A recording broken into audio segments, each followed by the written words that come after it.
Getúlio Iron. Agradeço a você que está aqui neste canal. Esse canal é dedicado a assuntos espirituais e científicos, porque eu gosto muito de unir a ciência com a espiritualidade. Eu acho que hoje em dia a ciência, especialmente a física quântica e também a nova biologia, estão começando a se aproximar da espiritualidade. Na verdade, para mim é muito claro, muito nítido, muito evidente de que aquilo que nós temos de melhor hoje, em termos de ciência, é justamente aquilo que está se aproximando dos aspectos espirituais do ser humano. A ciência, como nós a conhecemos, ela é muito recente. Os historiadores científicos dizem que ela tem aí no máximo 300 anos, mas a forma mais conhecida, a ciência materialista, tem em torno de 150 anos. Isso é muito pouco diante da experiência humana. E essa experiência humana, ela aborda diversos aspectos que a ciência materialista ignorou ou tentou ignorar. As emoções, o afeto, o amor. Esses temas não podem ser colocados dentro de um tubo de ensaio, dentro de um laboratório. Você não tem como testar determinadas coisas com determinados equipamentos, simplesmente porque o que a ciência tem ainda hoje não são equipamentos adequados para testar ou para tentar provar aquilo que ela simplesmente ainda não compreende. Mas o fato dela não ter equipamentos que possam testar, que possam reproduzir determinados fenômenos, não significa que esses fenômenos não sejam verdadeiros, não sejam reais. Ela simplesmente ainda não desenvolveu os equipamentos necessários para demonstrar ou para provar ou tentar provar determinados fenômenos.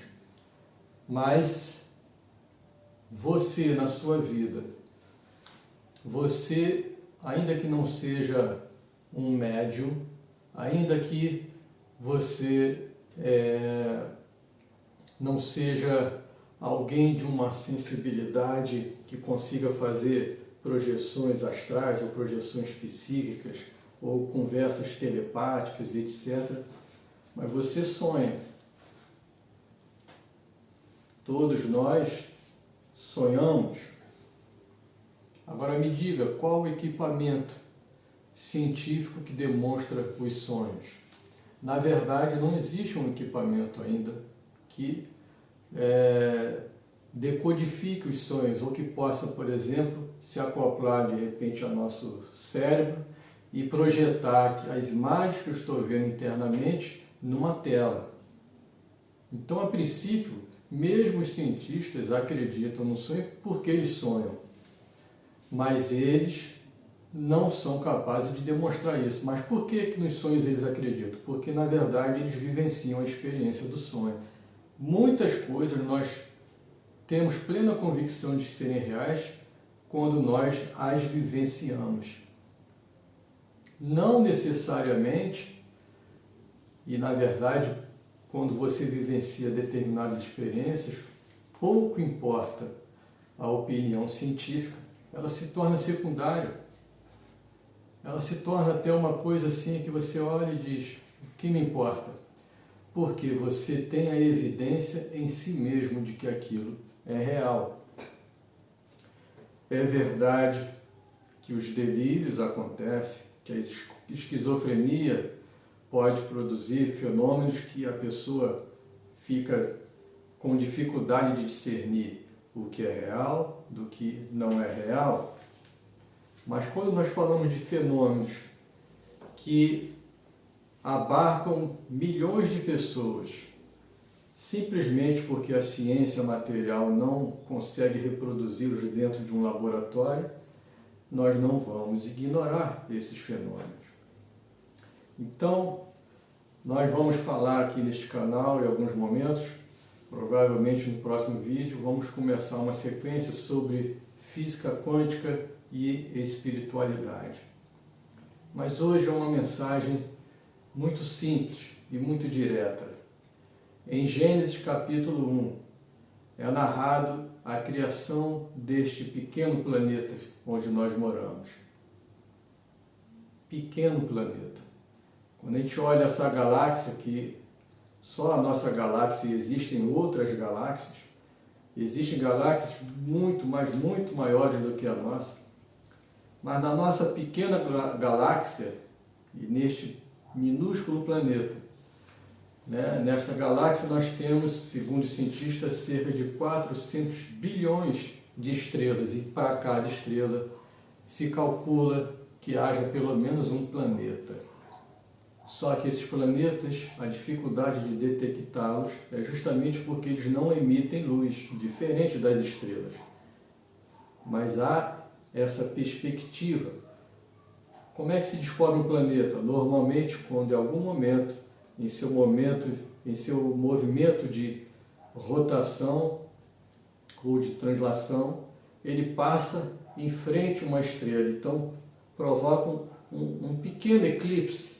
E aí os cientistas falam assim, opa, algum planeta passou em frente a esta estrela aqui. É assim que se detectam, basicamente, é assim que se detecta um planeta, porque eles não emitem luz. Mas veja o fantástico disso, o fantástico que é a nossa galáxia. Mas enfim, a narrativa ali do Gênesis, a princípio se refere a este pequeno planeta chamado Terra. E lá está, e disse Deus, haja luz, e houve luz, haja separação entre águas e águas, e foi o primeiro dia, e foi o segundo dia, o terceiro, o quarto, o quinto. No sexto dia é narrada o que seria a última etapa da criação, onde, entre outras coisas, foi criado o ser humano. E disse Deus, façamos o homem à nossa imagem e semelhança. E criou Deus homem e mulher, Então, o ser humano foi criado ali no sexto dia. E aí eu quero chamar a atenção para apenas um versículo. O verso 31, que diz assim: E viu Deus tudo quanto tinha feito, e eis que era muito bom. Veja só, ele não disse apenas era bom, ele disse era muito bom. Tudo quanto ele havia feito. Não só o ser humano, mas tudo que ele havia feito era muito bom. Toda a existência. De uma forma bem direta, devemos amar toda a vida. Toda a natureza deve ser amada em seus múltiplos aspectos. Toda a natureza deve ser amada em suas múltiplas expressões. Seus animais, os minerais, os vegetais, todos os reinos devem ser amados e respeitados. Até mesmo o pequeno reino lá onde estão os fungos, as bactérias, os vírus, os micro-organismos de forma geral. Um dos maiores problemas que afeta a saúde do ser humano é justamente o ataque à sua própria flora bacteriana, principalmente através do uso de antibióticos. Quer ter uma boa saúde, tenha uma boa flora intestinal. Os povos mais resistentes, com as melhores imunidades, são aqueles que comem, entre outras coisas, vegetais crus, porque acabam ingerindo muitos micro-organismos vivos, e isso enriquece sua flora intestinal. Refrigerantes, coisas ácidas em geral, atacam essa flora. Estresse ataca essa flora. Alimentações de fast food atacam essa flora. Excesso de trabalho, de preocupação ataca essa flora. O estresse, a falta de foco, tudo isso acaba influenciando na sua saúde. Então veja bem, não é minha função, eu não sou um especialista nisso, nessa questão de saúde, mas é o que a ciência tem mostrado atualmente. O fato é, todos os aspectos da natureza precisam ser respeitados. Quando você vê uma propaganda que diz orgulhosamente, o nosso sabonete mata até 99,9% dos germes, isso é uma grande bobagem. Por quê? Porque cria na nossa consciência e no nosso subconsciente a ideia de que nós vivemos num mundo hostil, onde os milhões de seres, de micro-organismos são nossos inimigos, e na verdade eles não são. Se nós matarmos todos os micro-organismos que estão dentro do nosso corpo, nós vamos morrer, porque eles fazem parte, numa simbiose perfeita, fazem parte da nossa estrutura física, fazem parte da nossa vida biológica. Então, se você é uma pessoa espiritual, não estou falando de qual religião você seja, estou falando de espiritualidade, estou falando de amor. Você vai respeitar todos os aspectos da vida. Vai respeitar os oceanos, os rios, as florestas, a terra, a água, o fogo, o ar, todos os elementos, como os antigos povos sempre falaram e como também os índios hoje falam. É muito bom ver a cultura indígena hoje sendo resgatada nesse aspecto de uma relação mais próxima com a natureza, que o ser humano perdeu e nós precisamos resgatar isso. E, por fim, você deve perceber que, sendo você parte desta criação, quando ele diz, eis que tudo era muito bom, ele está se referindo também a você. E hoje nós vivemos numa sociedade onde o valor das pessoas está sendo medido pelas suas posses materiais, onde pessoas, ao menor sinal de frustração, de tristeza, tentam recuperar isso, tentam recuperar a sua autoestima, através de quê? Do consumo. Consumo de bens, consumo de roupas, consumo seja lá do que for.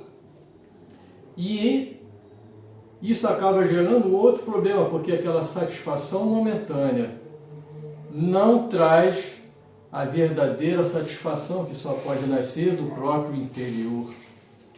E essa frustração momentânea acaba trazendo um problema duplo, porque além da frustração em si, a pessoa acaba de criar um outro problema, que é um endividamento desnecessário. Hoje, no Brasil e no mundo, milhões de pessoas estão super endividadas. E uma pessoa super endividada dificilmente tem paz na hora de comer, na hora de descansar. E prosperidade é, sobretudo, paz. Porque não adianta uma mesa farta se você não tem apetite. Não adianta uma cama bonita se você não tem sono.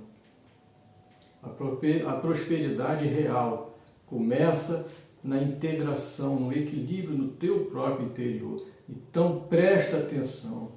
Hoje, mais do que nunca, a propaganda invade a vida das pessoas o tempo inteiro, porque o celular anda conosco. Nós andamos com ele.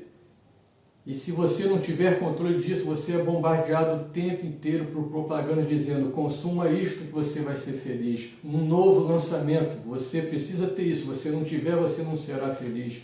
Seja o cara, seja a mulher, seja o fera, seja o grande destaque. Para isso você precisa consumir isto daqui, você precisa usar isto dali. Então preste atenção, não seja uma marionete na mão desse sistema. Dê um intervalo para si mesmo. Eu vou dizer uma palavra e grave ela. O teu valor é intrínseco. O teu valor é intrínseco. Significa, o teu valor não vem de fora. Ele vem pela tua própria natureza, pela natureza do que você é. Mesmo antes de você receber o nome, ou um título, ou seja o que for, ou de receber as roupas mais caras, ou o carro mais bonito, ou a casa mais legal, o seu valor está em você, no teu ser, naquilo que você realmente é. Porque tudo mais é transitório. Então lembre-se disso. Vou encerrar dizendo aqui: e viu Deus tudo quanto tinha feito, e eis que era muito bom. Deus olhou para você e disse: muito bom. Deus olhou todo o planeta e disse: muito bom. Essa terra é linda e você foi colocado nela para cuidar deste planeta, porque você foi colocado ali como a espécie mais evoluída deste plano de Deus. Imagina o tamanho do seu valor. Ele é simplesmente imensurável. Você tem o valor do próprio infinito. Guarde isso no seu coração. Você é um filho de Deus, abençoado, feito à sua imagem e semelhança. Muito obrigado.